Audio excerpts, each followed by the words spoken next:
election. Maybe that is something potentially a sign of what's to come. Thank you for your comments today, Angie. Really enjoyed speaking with you today. Thanks, Don. And we're going to take a quick break. NTD's Jack Bradley speaks with Yannick Kellick for a first-hand account of the chaos that broke out during last night's shooting at the Washington Hilton. Plus, a former Secret Service agent joins us to share his perspective. Stay tuned. Back to NTD Evening News, I'm Don Ma. We're now hearing from individuals who were inside the Washington Hilton when the shooting unfolded. Yannick Kellick, senior editor for the Epoch Times, describes a surreal and confusing moment. He spoke with NTD's Jack Bradley about what the situation on the ground was like. Take a look. Now is Yannick Kellick, Epoch Times senior editor and host of American Thought Leaders. He's also the author of the new book, Killed to Order. Jan, thanks so much for joining us here. You were at the event last night along with Mari and several others at the event. Describe the moment when you first realized that you were in danger.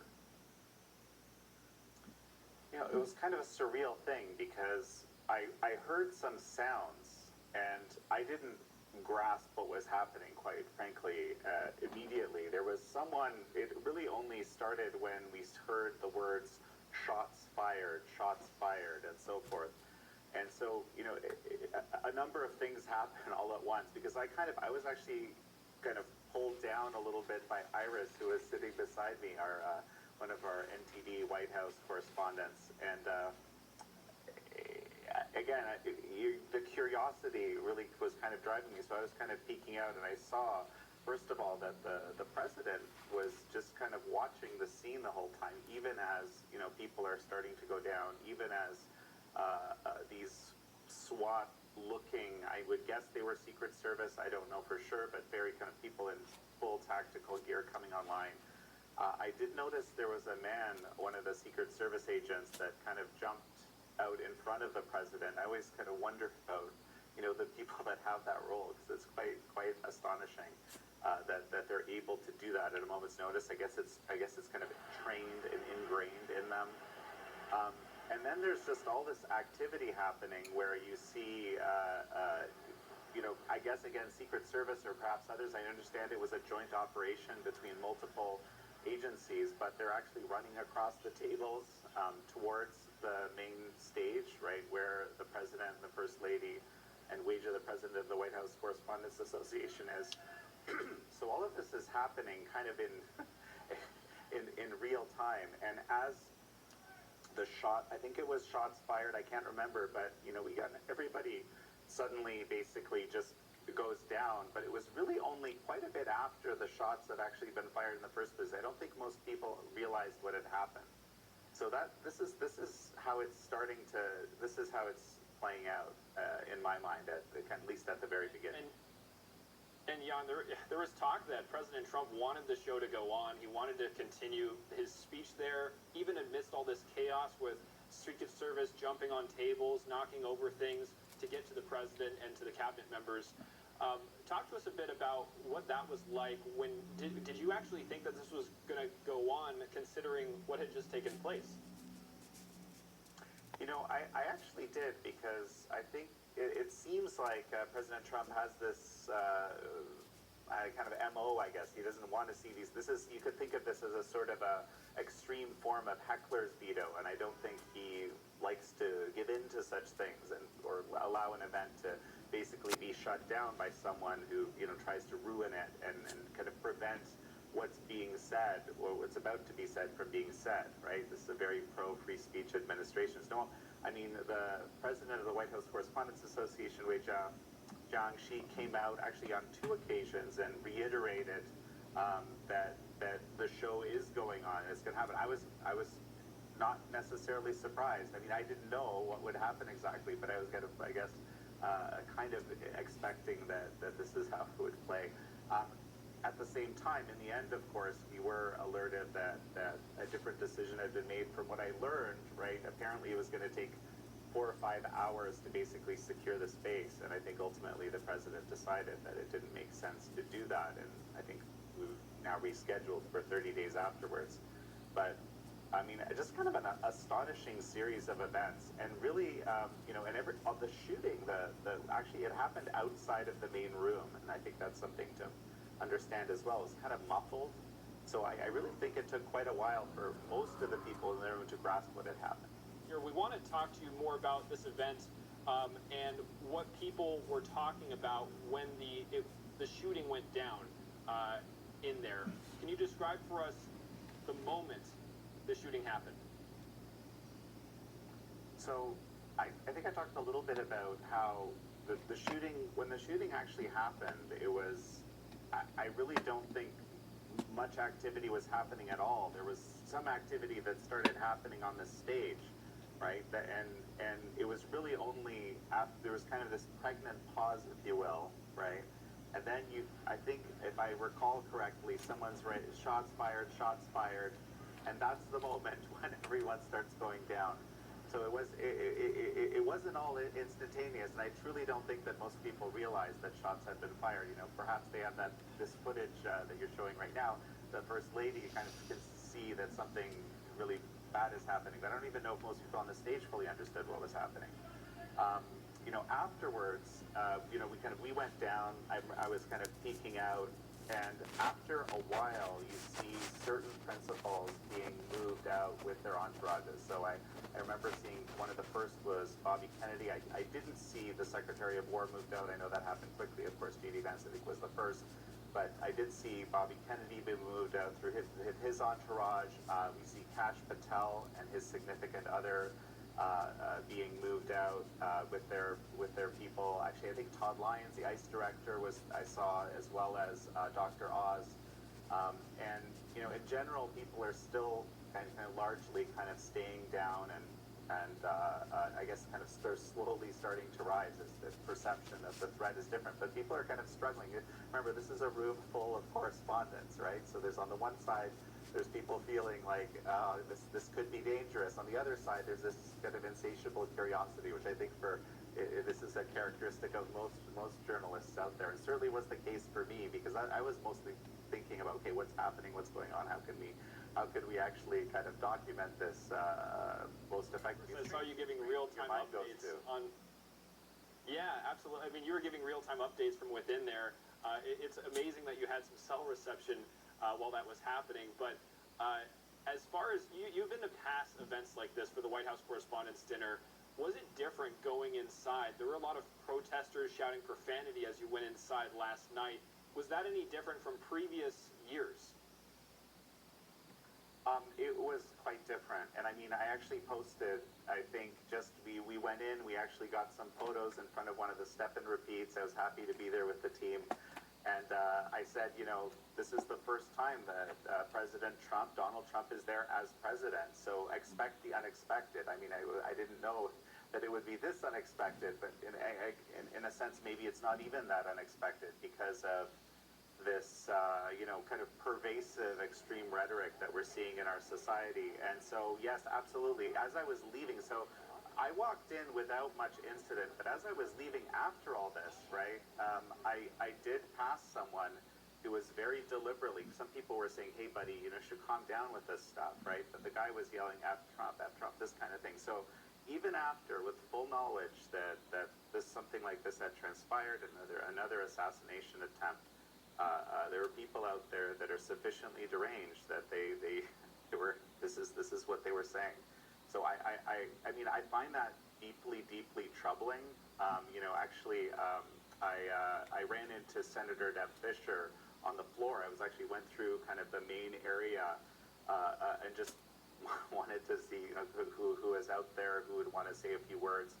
And she basically said, I find this very sad, and I'm paraphrasing here, but this is a product of the rhetoric that we're hearing today.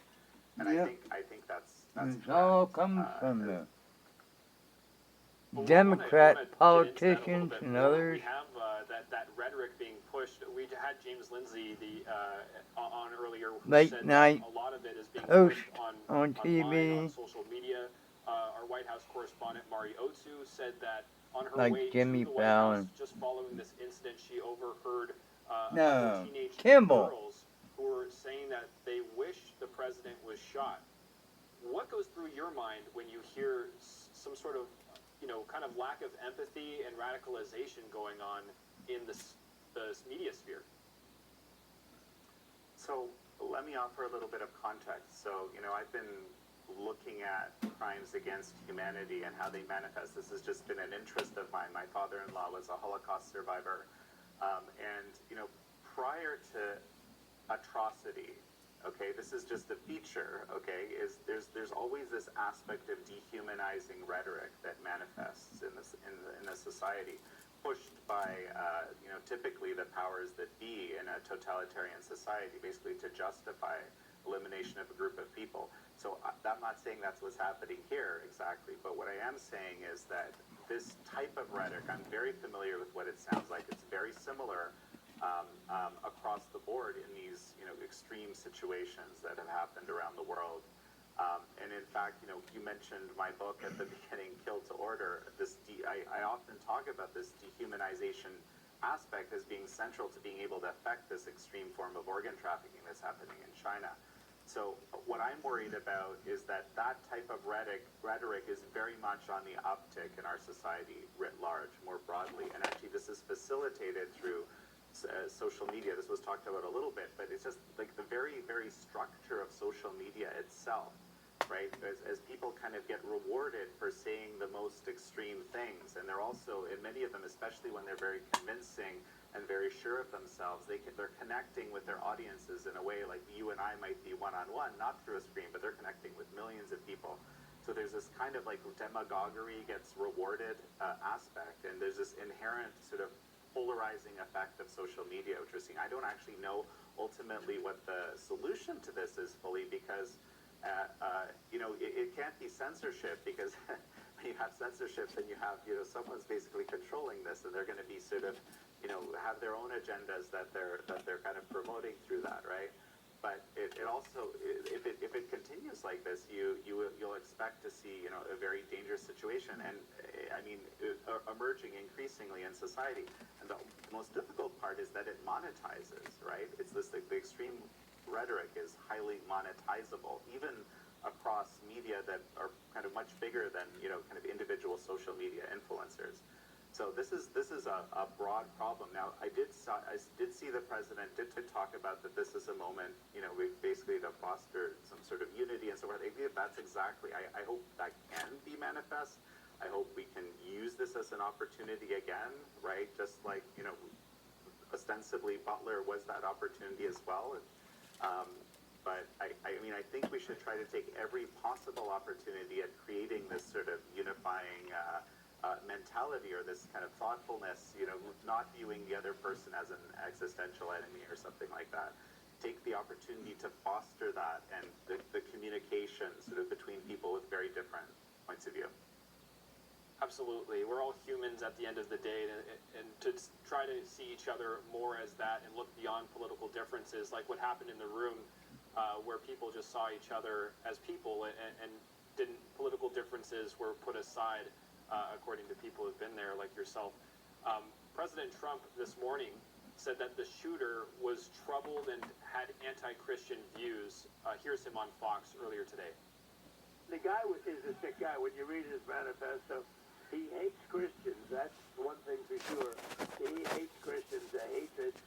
And I think his sister or his brother actually was complaining about it. They were even complaining to law enforcement.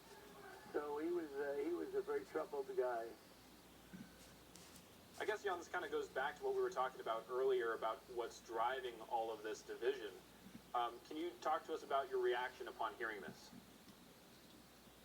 Well, one of the things that has been pretty obvious is that in what I call the legacy media, there's been a pretty significant anti-Christian bias for a long time. And that's sort of, I kind of see that as having been escalating. I don't think it's just anti-Christian, frankly, just kind of anti-faith in a sense.